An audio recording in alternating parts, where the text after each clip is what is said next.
வெளிநாட்டு வேலைவாய்ப்பு சம்மந்தமான தகவல தொடர்ந்து நம்ம பதிவு பண்ணிட்டு இருக்கோம். அதில இருக்கக்கூடிய வாய்ப்புகள்லாம் என்னென்ன இருக்கு அப்படின்றத நம்ம பதிவு பண்றோம். அந்த பதிவுகளுக்கு எல்லாமே வலு சேர்க்கும் விதமாக பிரபல செய்தி சேனல்ல ஒளிபரப்பான அந்த சேனல்ல ஒளிபரப்பான செய்திய நம்ம வந்து சேனல்ல வந்து பதிவு பண்ணியிருந்தோம். மிகப்பெரிய வரவேற்பு வந்து நமக்கு குடுத்தீங்க.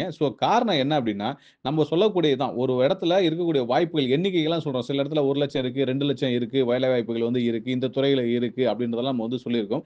அதெல்லாம் உண்மையா நம்ம சொல்லும்போது வந்து சில பேத்துக்கு வந்து அதிலயும் சில சந்தேகங்கள் வரும். சில கருத்துக்கள்லாம் வந்து பதிவு பண்ணியிருப்பாங்க. நீங்க வந்து பார்த்திருப்பீங்க. அவங்களுக்கெல்லாம் வந்து பார்த்தீங்கன்னா, சமுட்டியாலே ஒரு அடி குடுத்த மாரி தான் வந்து பார்த்தீங்கன்னா, அந்த செய்தி சேனல்ல ஒளிபரப்பான ஒரு நிகழ்ச்சி. என்ன அப்டின்னா, வெளிநாட்டு வேலைவாய்ப்புகள்ன்றது நம்ம சொல்லக்கூடிய 1,00,000 2,00,000ன்றது உண்மையாகவே அந்த வாய்ப்புகள் வந்து அந்த அளவுக்கு வந்து நிரம்பி கிடக்குது அப்டின்றது வந்து உண்ம அப்டின்றது அந்த சேனல்ல வீடியோ பார்த்தீங்க அப்டின்னா, உங்களுக்கு தெரியும். அதுக்காக தான் நம்ம சேனல்லயே அந்த வீடியோ வந்து நம்ம பதிவு பண்ணோம். 2வது நம்ம சொல்லக்கூடிய துறைகள், எந்தெந்த துறையில வாய்ப்புகள்லாம் இருக்கு அப்டின்றத நம்ம சொல்லியிருப்போம். யாருக்கெல்லாம் அந்த வாய்ப்புகள்லாம் வந்து இருக்கும் அப்டின்றத சொல்லியிருப்போம். அந்த வாய்ப்ப எடுக்கணும் அப்டின்னா, நீங்க என்னென்ன விஷயங்கள்லாம் செய்யணும் அப்டின்றதெல்லாம் நம்ம வந்து சொல்லியிருப்போம். அது எல்லாமே வந்து அந்த சேனல்ல வந்து அவர் வந்து சொல்லியிருப்பாரு. கிட்டத்தட்ட 15 வருடங்கள் வந்து ஒரு நாட்ல இருந்து, தமிழ் சங்கத்துல ஒரு முக்கிய பொறுப்புல இருந்து, பல வாய்ப்புகள உருவாக்கி குடுக்கக்கூடிய ஒரு இடத்துல இருந்த ஒரு நபர் சொல்றது வந்து பார்த்தீங்க அப்டின்னா, அந்த இடத்துல வந்து ஒரு சேனல் எடுக்கும்போது, சாதாரணமா போய் எடுக்கிறதுக்கான வாய்ப்புகள் வந்து கிடையாது. அவங்களும் வந்து பார்த்தீங்கன்னா, சில விஷயங்கள வந்து கன்ஃபார்ம் பண்ணியிருப்பாங்க. அதுக்கப்புறம் தான் அந்த இன்டர்வியூக்கே போயிருப்பாங்க. அப்படிதான் வந்து அந்த நிகழ்ச்சி வந்து பதிவு பண்ணியிருக்காங்க. அத பதிவு பண்ணதுக்கு நான் என்ன காரணம்ன்றத இப்ப நான் சொல்லும்போது உங்களுக்கு வந்து புரிஞ்சிருக்கும். நம்ம சொல்லக்கூடிய ஒவ்வொரு தகவலுமே வந்து பார்த்தீங்கன்னா, ஒரு நாட்டுல இருக்கக்கூடிய அந்த கவர்ன்மெண்ட் அங்கீகரிக்கப்பட்ட வெப்சைட்ல இருந்து, அதாவது இணையதளத்தில இருந்து ஒரு தகவல எடுத்து, அத உங்களுக்கு புரியிற மாரியும், அதுல வந்து என்னென்ன விஷயங்கள வந்து மட்டும் பார்த்தா போதுன்றத வந்து நம்ம வந்து சொல்றோம். அத தாண்டி அந்த லிங்க் நம்ம வந்து குடுத்துர்றோம். அதனால நீங்க தயவு செஞ்சு இந்த சந்தேகத்துடன் பார்க்கக்கூடிய நபர்கள், அதாவது வந்து இது கிடைக்கும், கிடைக்காதுன்றது வந்து அரைகுறையா நம்பிக்கை வச்சுட்டு பார்க்குறவங்க, இனி அந்த மாரி இல்லாம, முழு முயற்சியா வந்து நீங்க வந்து முயற்சி பண்ணுங்க. வாய்ப்புகள் வந்து பிரகாசமா இருக்கு. நீங்க வந்து மைக்ரேட் பண்றதுக்கு. இன்னைக்கு இந்த வீடியோல நம்ம பதிவு பண்ணியிருக்கக்கூடிய வீடியோ வந்து பார்த்தீங்க அப்டின்னா, அதாவது யூரோப்பியன் கன்ட்ரீஸ்ல இருக்கக்கூடிய வாய்ப்புகள நம்ம வந்து தொடர்ந்து பதிவு பண்றோம். அதுல இப்ப ஸ்வீடன்ல இருக்கக்கூடிய ஒரு வாய்ப்ப தான் நம்ம வந்து பதிவு பண்ணியிருக்கோம். இங்க வந்து பார்த்தீங்கன்னா, குறிப்பிட்ட இந்த பதிவுல பார்க்க வேண்டியது என்ன அப்டின்னா, அதாவது டிகிரி முடிக்காமயே வந்து நம்ம வந்து ஒரு வேலைக்கு போறதுக்கான வாய்ப்புகள் எந்த அளவுக்கு இருக்கு? குறைந்த கால ஒப்பந்த அடிப்படையில செல்றதுக்கு எந்த அளவுக்கு வாய்ப்புகள் வந்து இருக்கு? மிக அதிகமான வாய்ப்புகள் எந்தெந்த துறையிலலாம் இருக்கு? எந்த இணையதளத்தில நம்ம வந்து பார்க்கணும்? இதுக்காக நமக்காக வேலை செஞ்சு தரக்கூடிய புரொஃபஷனல் ஏஜென்சி அதாவது நம்மகிட்ட பணம் வாங்காம, நம்ம சர்வீஸ் பேஸ் பண்ணி வந்து அவங்களுக்கு வந்து நமக்கு வேலை வாய்ப்பு வாங்கி தரக்கூடிய ஏஜென்சி லிஸ்ட் இப்படி எல்லாமே நான் வந்து குடுத்துருக்கேன். வீடியோவ ஸ்கிப் பண்ணாம பார்க்கிறவங்களுக்கு ஒரு போனஸ் பாயிண்ட்டும் இதுல வந்து இருக்கு. அந்த போனஸ் பாயிண்ட் என்ன அப்படின்னா, அதாவது நம்ம நெனச்சுட்டு இருப்போம் இல்லைங்களா?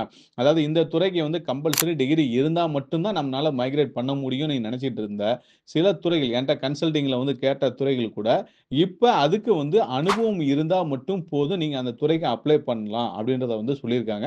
அது எந்தெந்த துறை அப்டின்றத வீடியோ ஸ்கிப் பண்ணாம பார்த்தீங்க அப்டின்னா, உங்களுக்கு எல்லாமே வந்து தெரிஞ்சிரும். வழக்கம் போல உங்களுக்கு ஏதாவது தகவல் தேவைப்பட்டுச்சு அப்டின்னா, நீங்க டீம வந்து கான்டாக்ட் பண்ணுங்க. வெளிநாட்டு வேலைவாய்ப்புக்கான வாட்ஸ்அப் குரூப் வந்து நம்ம கிரியேட் பண்ணியிருக்கோம். கீழ லிங்க் குடுத்துருக்கேன். அதுல டெய்லியுமே வந்து பார்த்தீங்கன்னா, ஸ்பான்சர் லிங்க் டீட்டெயில்ஸ் எந்தெந்த கேட்டகரிக்கு இருக்கு அப்படின்றத நான் அப்டேட் பண்ணியிருக்கேன். அதே மாரி நாமக்கல் டூ லண்டன்ன்றது Play Storeல வந்து மொபைல் ஆப் நம்ம கிரியேட் பண்ணியிருக்கோம். அதுல நீங்க இன்ஸ்டால் பண்ணாலும் உங்களுக்கு தேவையான வெளிநாட்டு வேலைவாய்ப்பு சம்மந்தமான தகவல் எல்லாமே அதுல வந்து இருக்கு. பிளாக்க வந்து நாங்க அப்டேட் பண்ணியிருக்கோம். ஸ்பான்சர் லிங்க் வந்து நாங்க வந்து அப்டேட் பண்ணியிருக்கோம். நம்மளோட சிறப்பே வந்து பார்த்தீங்கன்னா, அதுல இருக்கக்கூடிய எல்லா லிங்க்குமே ஸ்பான்சர் லிங்க் தான். நீங்க ஒவ்வொரு வெப்சைட்லயும் போயிட்டு ஸ்பான்சர் இருக்கான்றத நீங்க செக் பண்ணணும். ஏன்னா இந்த ஆப்ல அந்த வசதி உங்களுக்கு வந்து தேவையில்ல. அதாவது நீங்க செக் பண்ண வேண்டிய அவசியமே இல்ல. டைரக்ட்டா அப்ளை பண்ற எல்லாமே வந்து பார்த்தீங்கன்னா, ஸ்பான்சர் லிங்க் தான். அதனால இது இருக்கா இல்லையான்றத வந்து செக் பண்ண வேண்டிய அவசியமே கிடையாது அப்படின்றத சொல்லிக்கிறேன் நானு. நிகழ்ச்சிக்குள்ள போறதுக்கு முன்னாடி அன்பு உறவுகளுக்கு நன்றி கலந்த வணக்கத்துடன் நான் உங்கள் நம்ம விவசாயி தினேஷ் மூர்த்தி. எப்படி இருக்கீங்க? நல்லா இருக்கீங்களா?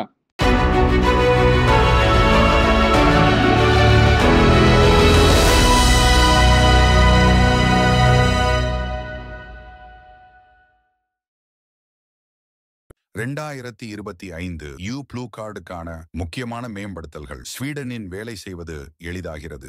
ஸ்வீடனின் ப்ளூ கார்டு முறையை மேம்படுத்தியுள்ளது. திறமையான வல்லுநர்களுக்கு வேலை செய்வதும் தங்குவதும் எளிதாகிறது. குறைந்த சம்பள தகுதி, குறுகிய ஒப்பந்த தேவைகள் மற்றும் எளிமைப்படுத்தப்பட்ட வேலை மாற்றங்கள் ஆகியவற்றுடன் ஸ்வீடன் இப்போது உலகத் திறமைகளுக்கு இல் மிக எளிதாக அணுகக்கூடிய இடங்களில் ஒன்றாகும். ஸ்வீடன் உலகத் திறமைகளை ஈர்க்க தீவிர நடவடிக்கைகள் எடுக்கிறது. ஏப்ரல் 1, 2025 முதல் ப்ளூ கார்ட் வேலை விசா தேவைகளை எளிமைப்படுத்தியுள்ளது. இந்த மாற்றங்களுடன் ஐரோப்பாவில் வேலை செய்ய விரும்பும் திறமை வாய்ந்த வல்லுநர்களுக்கு ஸ்வீடன் மிகவும் எளிதாக அணுகக்கூடிய இலக்காக மாறியுள்ளது. ப்ளூ கார்ட் என்றால் என்ன? ப்ளூ கார்ட் என்பது ஐரோப்பாவின் US கிரீன் கார்டு போன்றதாகும். இது உயர் தகுதி வாய்ந்த அல்லாத வல்லுநர்களை ஈர்க்க வடிவமைக்கப்பட்டுள்ளது. இந்த வேலை மற்றும் தங்கள் அனுமதி திறமை வாய்ந்த தொழிலாளர்கள் ஸ்வீடனில் வாழ்வதற்கும் வேலை செய்வதற்கும் அனுமதிக்கிறது. மேலும் ஒரு குறிப்பிட்ட காலத்திற்கு பிறகு ஜெர்மனி, பிரான்ஸ் மற்றும் ஸ்பெயின் போன்ற EU நாடுகளுக்கு நகர்வதற்கான நெகிழ்வான வாய்ப்பையும் வழங்குகிறது. ஸ்வீடனில் 18 மாதங்கள் ப்ளூ கார்டு மூலம் தங்கியவர்களுக்கு மற்றொரு நாட்டிற்கு வேலைக்காக நகர்வது இப்போது மிக எளிது. புதிய வேலைக்காக மாறுவதற்கு மீண்டும் முதல் மடியிலிருந்து தொடங்க வேண்டியதில்லை. 2025 ஸ்வீடனின் ப்ளூ கார்டில் முக்கிய மாற்றங்கள். ஸ்வீடனின் புதிய கொள்கைகள் ப்ளூ கார்டுக்கான அணுகலை எளிதாக்கி விரிவுபடுத்துகின்றன. ஜனவரி 1, 2025 முதல் பொருந்தக்கூடிய முக்கிய மாற்றங்கள். 1 குறுகிய வேலை ஒப்பந்தங்களும் ஏற்கப்படும். பணி சோதனை காலத்தில் புரொபேஷன் அல்லது தற்காலிக திட்டங்களில் உள்ள வல்லுநர்களுக்கு ப்ளூ கார்டு பெறுவது இப்போது எளிது. முந்தைய விதி குறைந்தது 12 மாத வேலை ஒப்பந்தம் தேவை. புதிய விதி வெறும் 6 மாத ஒப்பந்தங்களே போதுமானது. 2 குறைந்த சம்பள தகுதி. ப்ளூ கார்டு விண்ணப்பத்திற்கான சம்பள தகுதி குறைக்கப்பட்டுள்ளது.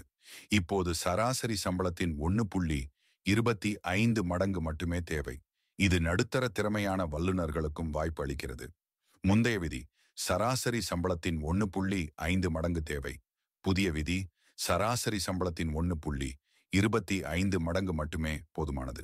3 பட்டம் இல்லையா? பரவாயில்லை. ஸ்வீடன் இப்போது கல்வி தகுதிக்கு பதிலாக தொழில் அனுபவத்தை ஏற்கிறது. பட்டமில்லாதவர்களும் தங்கள் திறமையை நிரூபித்தால் ப்ளூ கார்டு பெறலாம்.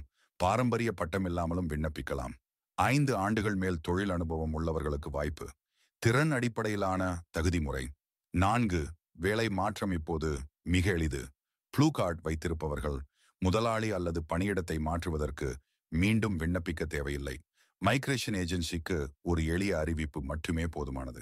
முந்தைய விதி வேலை மாற்றத்திற்கு புதிய விண்ணப்பம் தேவை. புதிய விதி ஸ்வீடனுக்குள் வேலை மாற்றம் வெறும் அறிவிப்பே போதுமானது. 5 யூவில் எளிதான நகர்த்தல். மற்ற நாடுகளின் ப்ளூ கார்டு வைத்திருப்பவர்களுக்கு இப்போது ஸ்வீடனுக்கு மாறுவது எளிது. மற்ற நாட்டு ப்ளூ கார்டு உள்ளவர்கள் 12 மாதங்களுக்கு பிறகு ஸ்வீடனுக்கு எளிதாக மாறலாம். கார்டை மாற்றாமலே 90 நாட்கள் வரை ஸ்வீடனில் வேலை செய்யலாம். உலகத் திறமைகளுக்கு ஏன் இது முக்கியமானது? ஸ்வீடனின் இந்த மாற்றங்கள் அதை யூயில் திறமை வாய்ந்த வெளிநாட்டவர்களுக்கு மிகவும் கவர்ச்சிகரமான இலக்காக மாற்றுகிறது.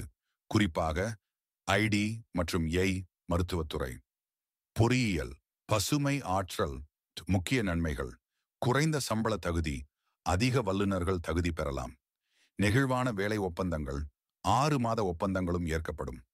வேலை மாற்றத்தில் எளிமை, அதிக ஊழல ரீதியான தடைகள் நீக்கப்பட்டுள்ளன. வணிகங்களுக்கு நன்மை, உலகளாவிய திறமைகளுக்கு விரைவான அணுகல். ஸ்வீடன் ப்ளூ கார்டு உடன் ஸ்பெயினில் வேலை செய்யலாமா? ஆம், ஸ்வீடன் ப்ளூ கார்டு வைத்திருந்தால் 18 மாதங்களுக்கு பிறகு ஸ்பெயினுக்கு நகரலாம். ஆனால் வந்து 1 மாதத்திற்குள் ஸ்பானிஷ் ப்ளூ கார்டுக்கு விண்ணப்பிக்க வேண்டும். ஸ்வீடன் ப்ளூ கார்டு 2025 முக்கிய மாற்றங்களின் சுருக்கம். குறுகிய ஒப்பந்தங்கள், 12 மாதங்களிலிருந்து 6 மாத வேலை ஒப்பந்தங்களுக்கு தகுதி. குறைந்த சம்பள தகுதி, சராசரி சம்பளத்தின் 1.5 மடங்குக்கு பதிலாக 1.25 மடங்கு மட்டுமே. பட்டம் தேவையில்லை. தொழில் அனுபவம் உள்ளவர்களுக்கு வாய்ப்பு. எளிதான வேலை மாற்றம். மைக்ரேஷன் ஏஜென்சிக்கு அறிவிப்பு மட்டுமே. புதிய விண்ணப்பம் தேவையில்லை. மேம்பட்ட இயக்கம். மற்ற நாட்டு ப்ளூ கார்டுடன் 90 நாட்கள் ஸ்வீடனில் வேலை செய்யலாம். இறுதி கருத்து: ஸ்வீடனின் புதிய ப்ளூ கார்டு கொள்கை திறமை வாய்ந்த வெளிநாட்டவர்களுக்கு ஐரோப்பிய வேலை உரிமைகளை பெற எளிதான வழியாக மாறியுள்ளது. குறைந்த தகுதிகள், மேம்பட்ட இயக்க சுதந்திரம் மற்றும் எளிமைப்படுத்தப்பட்ட விண்ணப்ப செயல்முறைகள் உலகளாவிய திறமைகளுக்கு ஸ்வீடனை ஐரோப்பாவிற்கான சிறந்த நுழைவாயிலாக ஆக்குகின்றன.